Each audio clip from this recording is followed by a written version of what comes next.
Assalamualaikum warahmatullahi wabarakatuh. Wilujeng tepang di pamirsa sareng simkuring di channel Politikus Cilik. Anu dina dangat ayeuna simkuring baris medar carios dina bahasa Sunda anu judulna Babad Godog. Pamirsa bade ngemutan anu teu acan subscribe mangga diantos subscribe-na supados tiasa nyokong channel ieu langkung tumuwuh sae ka payuna.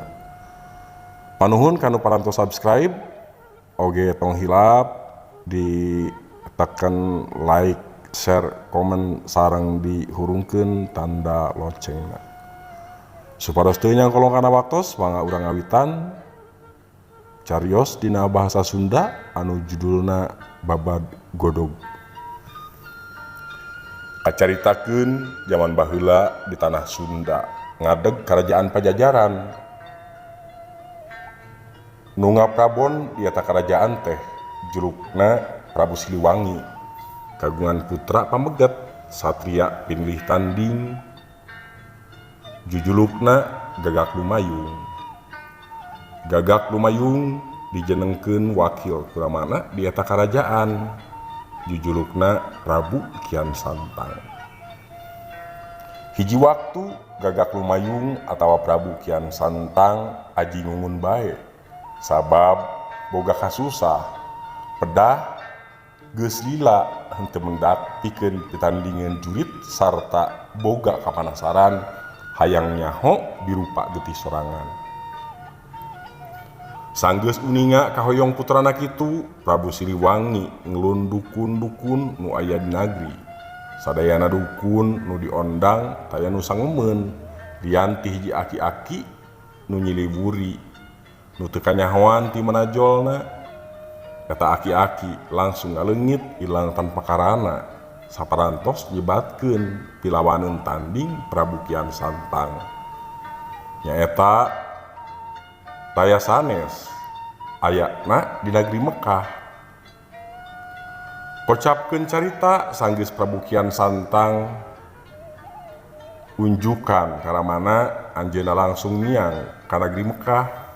Ku pituduh eta aki-aki nu nyiliburi teh akhirna anjeunna tepang sareng hiji sepuh nu jenenganna Bagenda Ali Murtado.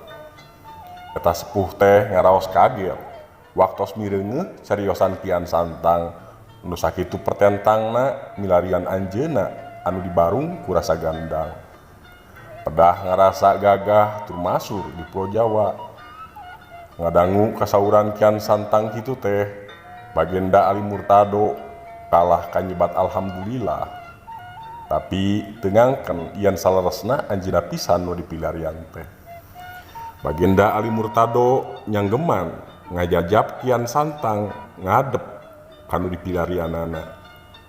Nanging di satengahing jalan anjeunna ngarandeg sarta miwarang Kian Santang sangkan pangnyandakeun tetekena nu kakantun dina tilas ngobrol tadi.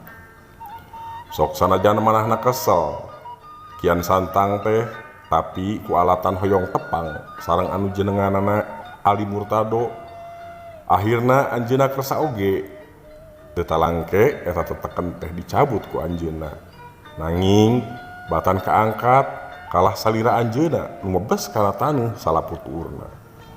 Salirana lamokot ku kesang katambah ting pelentisna getih anu bijil dina saburu-buru awak.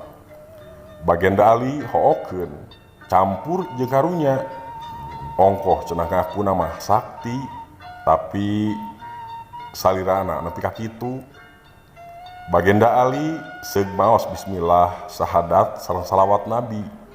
Eta teteken teh gampil pisan dicabutna. Prabu Kian Santang kaisinan tur panasaran terus naroskeun yen eta nu dibaca teh palakiah naon. Bagenda Ali diterangkeun yen eta palakiah anu bieu dibacakeun teh bobesen sajatining jajaten dina agama Islam. Paranti meruhkeun kalbu atawa gantar pamenta kanu kawasa di mana urang aya hayang. Gancangna carita Prabu Kian Santang saparantosna taya tangan pengawasa leungit kagagahanana dina mayunan bagenda Ali.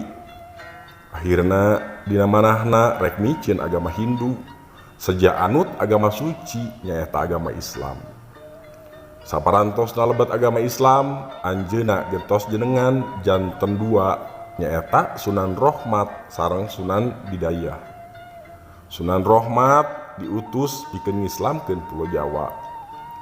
Saparantosna dugi ka Pulo Jawa nu ngawitan bade diajak lebet Islam teh taya sanes ti ingkang rama nyaeta Prabu Siliwangi.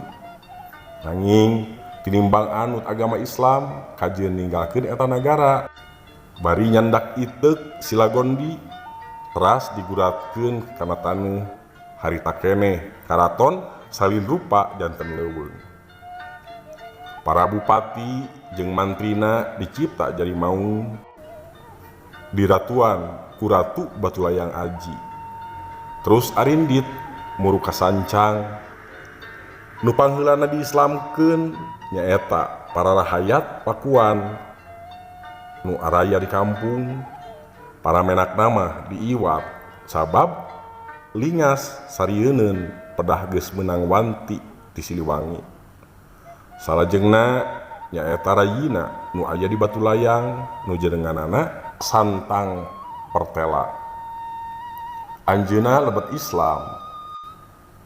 Ti Batulayang anjeunna mapai deui sareng rayina Santang Pertela muru Lebak Agung dugi ka Haur Beuti.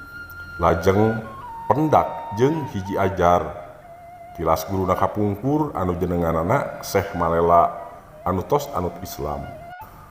Sunan Rohmat kenging piwijang ti Syekh Malela sangkan angkat heula ka Mekah pikeun ngalaporkeun heula hasil ngislamkeun di Pulau Jawa.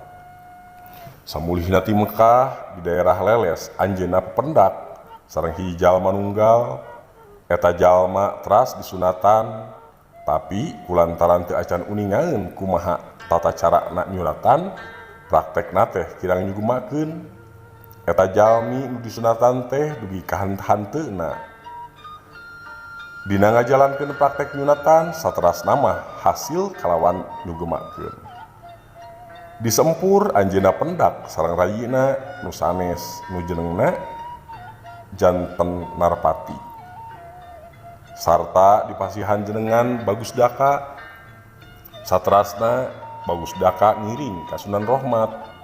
Dina lampahanana mapai-mapai tilas ngislamkeun sateuacana anjog ka tempat jalma anu kungsi di sunatan mimiti. Eta layon masih keneh aya wujudna. Teras dipulasara sakumaha biasa. Dikubur dina urutna. Palebah kuburanana dipelakan tangkal salam sahiji sarta era tempat katelah salam nunggal. Lalampahan saterusna anjeunna arangkat muru leuweung tiis di perjalanan ngobrol pari nyarioskeun pigarwaeun.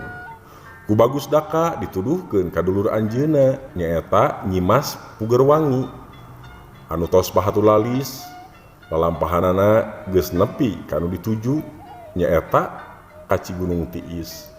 Tidinya Bagus Daka siram maksadna rek micieun kawedukan nu aya dina sadirana. Harita bijil cai caah leong Bagus Daka kabawa palid nepi ka jauhna. Bagus Daka minta tulung ka Sunan Rohmat. Sunan Rohmat nepak cai caah dadak sakala eta cai teh saat sapada harita. Tempat eta ngelah kungaran Cikawedukan. Anjeunna arangkat deui muru ka Puger tempat Nyimas Pugerwangi. Tidinya Sunan Rohmat nikah ka Nyimas Pugerwangi. Lajeng kagungan putra kembar jenenganana Ali Muhammad sareng Ali Bubakar. Kata murang kalih duanana dirorok ku dulurna Bagus Daka. Margi ibuna ngantunkeun waktos ngabebarkeun. Sunan Rohmat sareng Bagus Daka neraskeun deui lalampahanana ka urut tadi ngislamkeun nyaeta ka Kandang Serang, Cilegi jeung Korobogan dugi ka Cihaur Beuti.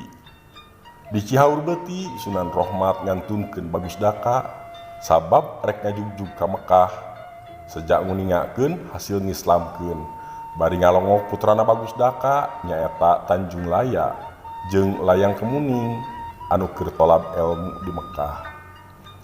Sasumpingna di kota Mekah Sunan Rohmat boga niat rek tumetep ngancik di tanah Arab tapi teu disaluyuan sabab karunya ka umat nu araya di Pulau Jawa.